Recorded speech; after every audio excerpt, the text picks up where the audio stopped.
Castle of Good Hope has joined forces with the Department of Defence to deliver an inspiring legacy project for the youth and the public as a whole. Let's cross over now to our reporter Vanessa Poonah, who has more at the launch event at the Castle of Good Hope. Vanessa, good to see you. Good morning to you. Good morning to you, Leanne.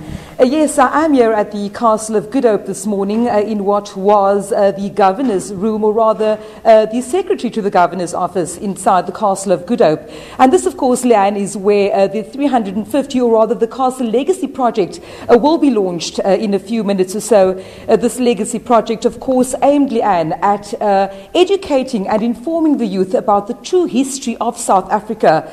You'll know that the castle, one, if not the oldest colonial building in South Africa, last year celebrated its 350th anniversary. And of course, the build-up now, Leanne, is towards the castle celebrating in the decades to come its 400th year. But this legacy project involving schools, involving learners, but also involving members of the public, a joint venture really between the Castle of Good Hope as well as the Department of Defence and Military Veterans. Now, joining me is the Acting Director General in the Department of Military Veterans, Mr. Max Ozinski. Good morning to you, Mr. Ozinski. Just in terms of the department's history, it's bound with the castle. If we can just reflect on the department's involvement in this project and its history with the Castle of Good Hope. Well, Vanessa, you know that the castle was both the seat of government in the Cape as well as the military headquarters. So it currently also has military functions What is important is that we reflect on how we memorialize and look at the history of the castle and its role in South Africa.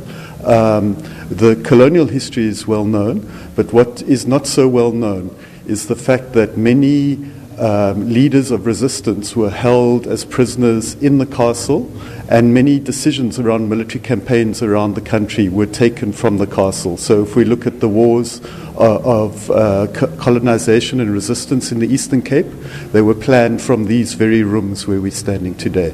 The Department of Defence, as well as the Department of Military Veterans, has invested a lot of money and other resources in trying to change the castle and the understanding of South Africans of this history.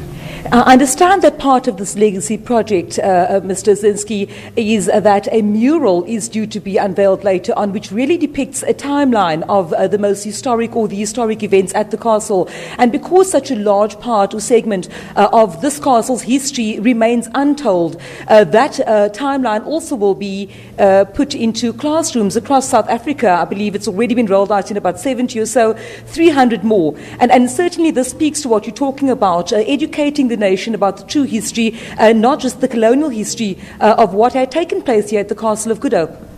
Yes, Vanessa, the mural depicts, as you say, the history of the castle, but also in the context of South African history. And the aim is to show school kids the real history of South Africa from all sides. As we know that in South African school syllabus in the past, only one side of our history has been shown, and now we want to show that there was not only a colonial history, but there was also resistance and also at times coming together of different forces in the past. A lot has been done, especially in last year's celebrations as well, with regards to the 350 years, and it's all about healing when we talk about knowing one's history.